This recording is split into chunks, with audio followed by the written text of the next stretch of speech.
Kwab, it's our power rankings. Let's do this, baby. Yes. This is my favorite part of the week. It's become my favorite part of the week. Easily.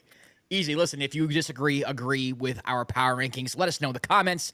Let us know who we underrated, overrated, who we left off the list. I think we leave off like one or two teams every week where we're just kind of like, oh yeah, I forgot about those guys. Look, we only do 10 teams. We don't do all 30. You know what I mean? We only do 10 our top 10. So yeah, somebody's in a very unserious way. Yes. It's all vibes. All vibes. A lot of vibes. And a lot of times the last couple of teams there's a lot of discussion that you guys don't hear about who we're gonna put in. So that's usually the fun part. But hey, if you don't agree with us, like we always say, leave a comment. Let us know. Josh responds to all your comments. He always. I see some of your comments also. One guy called me out for not watching the Lakers. I was like, yeah, you're kind of right. I watched like 3 games. It was just like, he was like, I can tell you don't really watch the Lakers. I was like, yeah, I've only watched like 3 games, not going to lie. Oh, no. I was like, but in the 3 games that I've watched, this is what I saw. I'll take your comments and I will digest it and go, yeah, maybe you're right. Anyway. We love critiques. We love critiques. I love it. This is all good times. All good times. If you are a subscriber, I think by now you know our vibes. It's just kind of like, we love basketball. We like watching it. And we love having a good time doing it. And that's pretty much what's most important to us, not being right. Anyway, here's our totally non-serious top 10. Coming in at number 10, Kwab. It's a team I thought I would hate for life, who I don't care about anymore. It's the Atlanta Hawks. I don't know why you feel that way, baby. It's team. Why? Really? You don't know I why don't know I why would you feel that way, baby. Trae Young. Listen, I don't know why you feel that. I don't know. It's a little chilly out here. It's chilly on the West Coast a little bit, though. We got a little bit of snow, ice cold. Trae is doing work. You know what I mean? Jalen Johnson looks great. I have no hatred. I have no hatred towards Trae anymore. I don't. I actually don't. I think the hate meter on him like went so much the other direction, not just from Knicks fans, but from the league, where it's like, dude, like he's good. Stop acting like he's not good. The Hawks have been playing better, man. They've beat the Lakers, Bucks, Pelicans, and the Cleveland Cavaliers twice. And that gets you the 10th spot because you lost to the Wizards twice in the year. So we can't in good conscience that only gets you to number 10, catapult baby. You past a bunch of teams right now. But the Hawks, man, what do you think this is going to be like, you know, an every week thing where we're talking Trae Young and the Atlanta Hawks? I think they've been improving as they've been getting more healthy. Dyson Daniels has been great for them since they traded him. They got him for DeJounte Murray, just kind of fit in perfectly. Yeah. He's basically in Defensive Player of the Year discussions. Jalen Johnson is having an all-star issue. Like, you can make the case the all-star year. So, and then they have the number 1 pick that nobody talks about. Like, what's his name again? Zachary Rish. I'm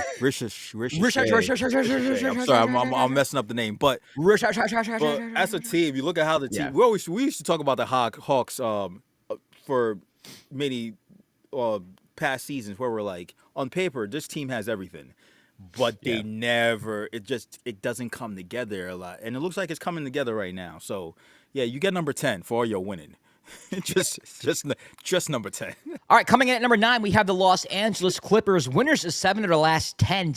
They can't figure out the Minnesota Timberwolves for whatever reason, but they're here. They're here. I think they are a sneaky team. I think Harden, Norman Powell, and company. I think they can sneak up on a few teams. I think they're a little bit slept on. They're 14-10 right now. Not good, not great, but I think 9. I think we had them at 9 last week too. So no movement here. The Nuggets kind of had an up and down week. The Timberwolves have been playing better. The Lakers are just falling on their face on concrete. I don't even want to look at their face when they pick their heads up. And the Suns haven't been playing well, and the Warriors have been close to a disaster lately. So this is kind of by default. Like, honestly, it's like, yeah, I guess we'll go the Clippers. Yeah, we had another team, number 9, and we had to reassess real quick. Well, we're not going to say who it was, but we have the Clippers right now. Remember when we said vibes? We were like, wait a second. Let's check these vibes. And the vibes are wrong. They were wrong. But we showed a little love to the Clippers. James Harden has been playing well all season, like he said. And their defense, man, their defense has been playing. That's what we got to really shout out here. We can shout out individuals, but their defense. Yeah, defense has looked really well. I was gonna just make the joke. I always make the joke, like James Harden said, he's the system, and he's been the system for the team, and it's been working out. But like you said, their defenses look great. I don't know what this team looks like in the playoffs end because we're still kind of waiting for Kawhi Leonard. Like, is he gonna play this season? Is he just gonna be like staying, sitting in the stands, just looking over the team, waiting for him to drop down? Like we're waiting. We're trying to figure it out. But right now, I mean, they're compared to other teams that have had injuries. We kind of like this is what we kind of expected from other teams that have injuries. Like you kind of just you win the games, you win games you're supposed to win, and make sure you stay above water. So in case when you become 100% healthy, you can see what you really look like. So shout out to Clippers. All right, and at number 8, we have the Orlando Magic. They did come back down to earth after winning 6 straight, and the team that brought them back down to earth was your New York Knicks. And oh, did they bring him back down to earth, baby? Did they bring him back down to earth? Let's go, Knicks. Okay, this it's not about the Knicks. It's not about the Knicks. Well, I like the Magic, man. We will get to the Knicks when we get to the Knicks, sorry. brother. Golly. I couldn't help myself. Oh, my God. It's disgusting. It's disgusting. I'm sorry. I haven't had much to cheer about until lately about the Knicks. Oh, my gosh, bro. On a serious note, I do like the Magic. Yes. Franz Wagner. When I was watching the Knicks, Wagner. Bro, I've watched the Magic here and there this year. He's really good off the pick and roll, which is like, I mean, I didn't know that. I didn't know that they had another like ball handler that can like create off the pick and roll the way he can. Yeah. With them, it's just kind of like, is Jalen Suggs going to hit the 3? Because the Knicks' game plan was, we'll leave Suggs open. If he's going to beat us, he's going to beat us, and he just didn't. So if he can improve from there, if KCP can be consistent with his shot, Cole Anthony has to get going. I mean, yeah, he's just been out of the rotation, awful. Just not having a good season whatsoever. Yeah, but they do have nice young pieces there. And once they get Paolo back, man, I think they're gonna continue to get better. And the fact that they've had this record without Paolo, I think is a great sign for them. And they're a really good team. The Magic are a really good team. I think eight fits them well. Yeah, I agree. Like you said, Franz has been having really, really good year. Like just kind of putting up big numbers since, especially since Paolo been out with the injury, and they start off kind of slow, but kind of they found their footing and been playing really well ever since. So hopefully they just keep going. Like we said, they're a young team, young pieces. It looks like the vibes are good. Like when you see a young team that like fuck, you like the vibes. You like vibes. Like they mess with each other. Like that's cool. Yeah. That's a good. It's a good vibe. Their vibes give us they have the 8th best vibes. Eight best vibes right now. Only eight best vibes right now. That's what we got the Magic at. Play the music. 8. Coming in at number 7 is the Memphis Grizzlies. They got Ja back. I like the Grizzlies a lot, man. I think they're kind of sleeping. Like a little bit of a sleeping giant right now. Not too many people are talking about them. They've played the Blazers, they played the Pistons, they played the Pelicans. So it's not like they have like a really huge marquee win. They did lose at Dallas in a very competitive game, but I won't hold that against them because it's on the road against a team that I frankly think is better than them. But no shame in losing there. Beat Indiana, beat Sacramento. This is a team we did a preview earlier this year. And we were saying how people forgot how good they are. And I think that this is a team that's going to be fighting for a 4 or 5 seed, maybe 3 seed, depending on, if Ja stays healthy. If they can get everybody together healthy. Jalen Wells is a nice surprise. They're deep. They're deep. Yeah, and shout out to the Grizzlies. Yeah, very, very deep. Like I said, if and when they get healthy, that's a very scary team. Especially at the start of the season with all the injuries, you just see a lot of players been able to step up and help them, like, again, keep their head above water, win a bunch of games. Like Scottie Pippen Jr. has been having a great season. Marcus Smart just came back. He's been playing well. Like, they just have so many – I could go down the list, so many players and so many pieces that you're just like, okay, that's a good player that helps them, that can help them win. So they're, like you said, they're kind of feels like they're a sleeping giant. So they might not be the team you want to see in the playoffs when you're like fully healthy, right? Because they're going to give you trouble. Yeah, for sure. All right, coming in at number 6, it's your New York Knicks.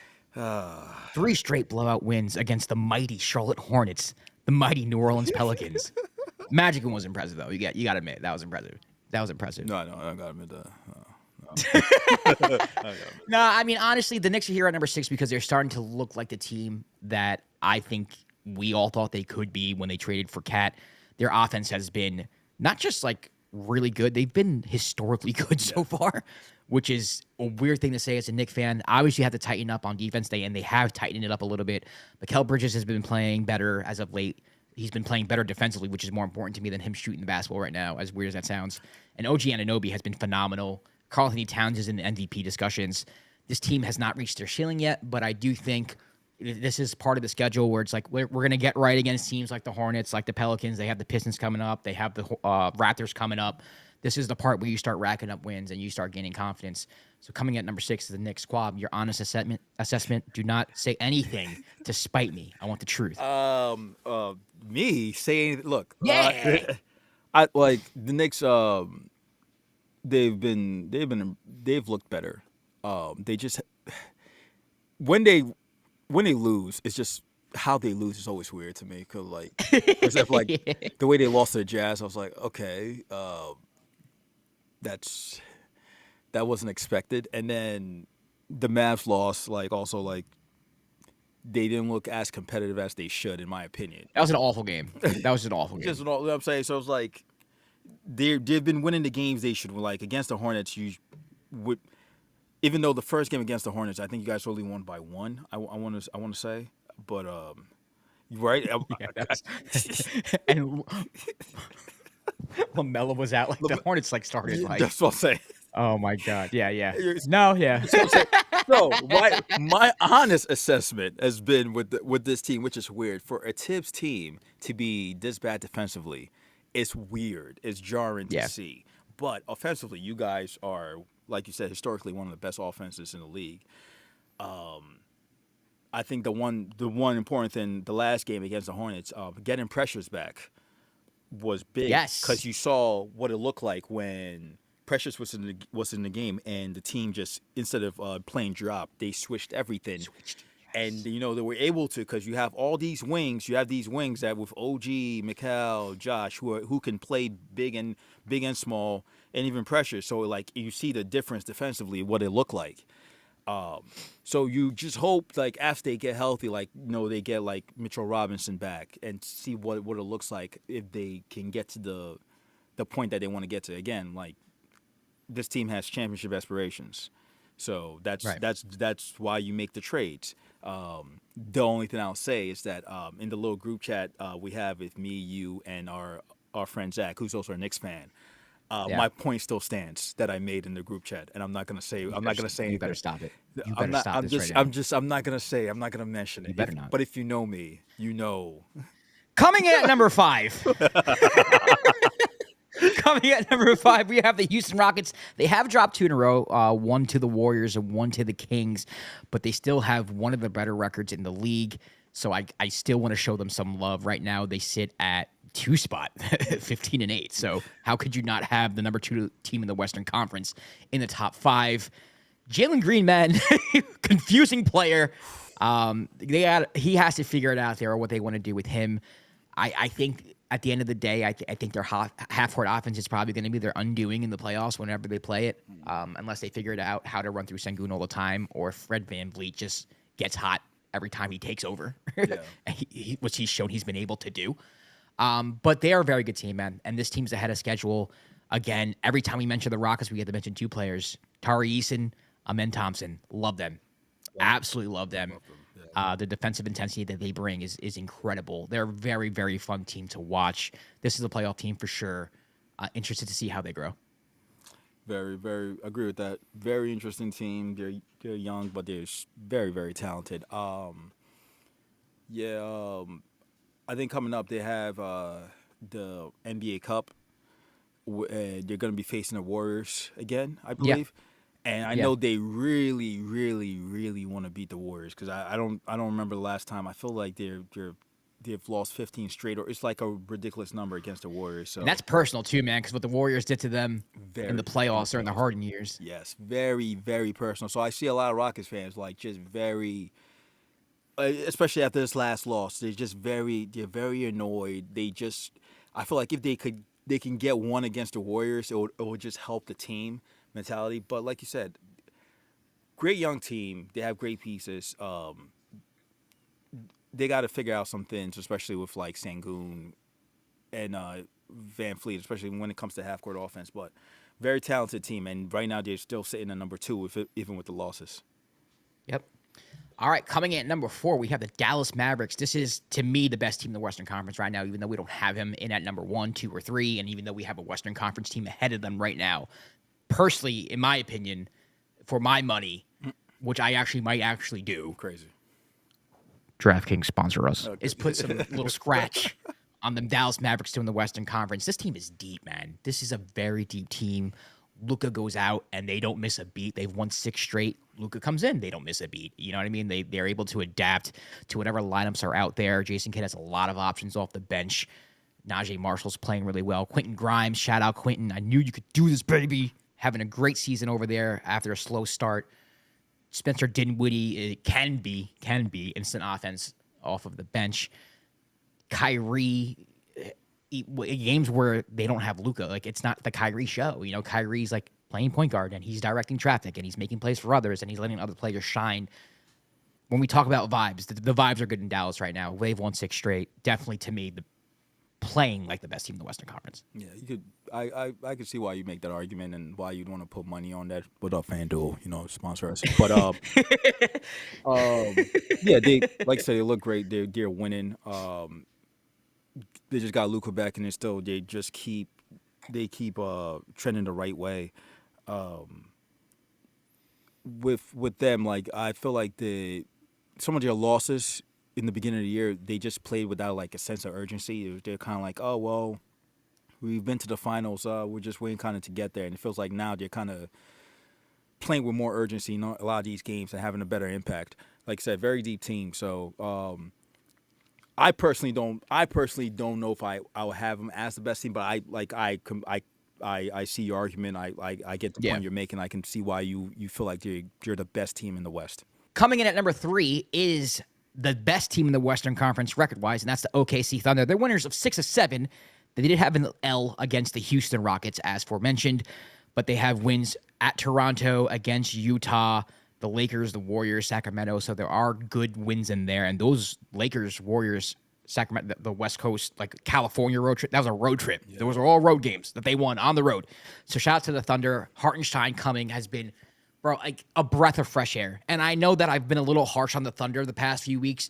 A lot of it was because they've gone small, and I just don't like the way their offense has looked. But having a big guy in there, especially someone like Hartenstein, who can A, grab boards, and B, set picks, and C, pass the ball the way he does, makes such a huge difference for this team.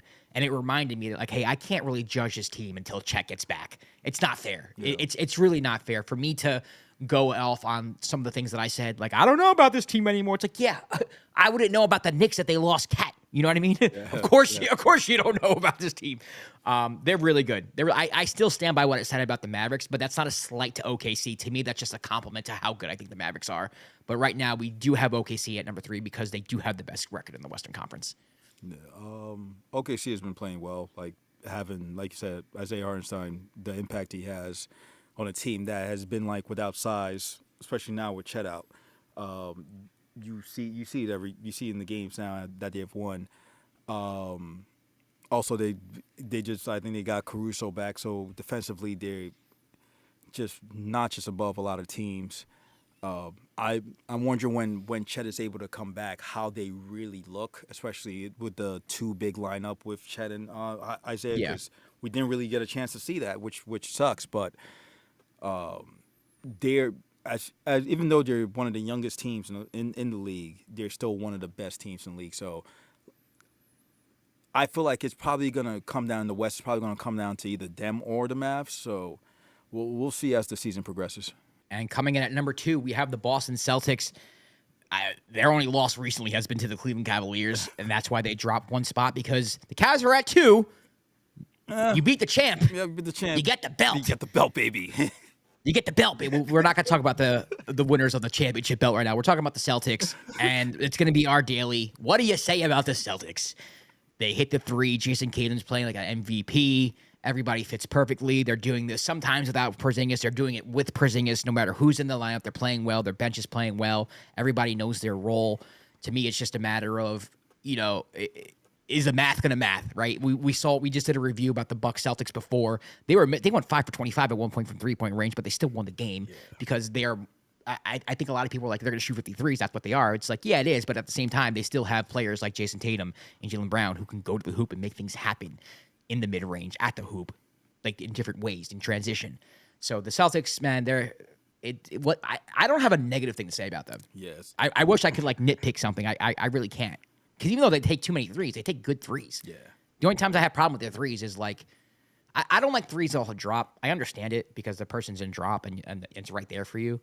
But they just kind of, I don't know, there's pressure coming from the back, and it's just, I don't know, it's just a little uncomfortable for me. Like, as a basketball player, it makes me a little uncomfortable knowing that's what's coming. Yeah.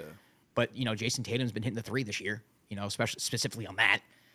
So what am I going to say? There's nothing for me to say aside from this team is really freaking good. I mean, the only negative thing you can say is like, oh, they lost to the Cavs, but they weren't really they didn't have their full team when it happened. So right. Yeah, like we've been kind of harping about the amount of threes they take. It's when you look at the numbers, it's nuts. But also, they're still a great defensive team. The game tonight, where we just recapped, your late game execution is always feels like it's always on point, even in close games. Like, they just know who to go to, make the right plays. Like, Drew Holiday and Derek White always feel like they make correct plays at the right time, especially it could be defensively and offensively, it could be an extra pass. It could be just being in the right position defensively, and it just happens all the time. So, again, it just feels like, what can you do to stop them? Like, you don't know.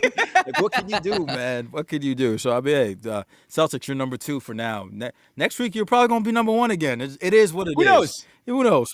Who knows? It all depends on this. If this team loses, coming in at number 1, it's your Cleveland Cavaliers. Shout out to the Cavs, number 1. They beat the Boston Celtics. They take the belt. They go to the turnstile. They hold up the belt to the crowd. The crowd goes crazy. The Cavaliers are your number 1 team. Donovan Mitchell, Garland, Mobley, all playing out of their minds. They're still missing some key cogs off the bench. They do it no matter who's playing. I think they finally found themselves. I like the fact that they picked up the tempo. That's always been like our complaint with the Cavaliers, where it's like, why do you play so slow with the 2 guards that you have? And even Mobley, man, like on the break, you can run. You have players like Merrill who can spot up and hit a 3 in transition. Like, you have the pieces where you can, like, I'm not saying you got to like play the fastest pace in the league, be the Bulls, but like pick up the pace a little bit. Like, you're athletic, you have these players, and Atkinson has instilled that in them, giving Mobley more of freedom to work on the offensive end. It's paying dividends. Really like the Cavs. They're for real. Number 1, best team in the league right now. Number 1. Shout out Ty Jerome. That's it. Go Cavs. That is it. That's all I have to say about the Cavaliers. That's all I have to say, man. You're winning. You're doing it. Shout out Ty Jerome, baby. All right, well, there you go. Those are our power rankings. Tune in next week for our power rankings. Again, we like to do this every week. Let us know who we missed. Let us know who we underrated, overrated, all that good stuff. And let us know who has your vibes. Like, what are your vibes? Because this is vibes-based. This is vibes-based. Yeah. This is all it is. Let us know, baby. We'll see you next week for another episode of The Dive. And stay tuned for our reaction shows as well. Yes, sir. Peace.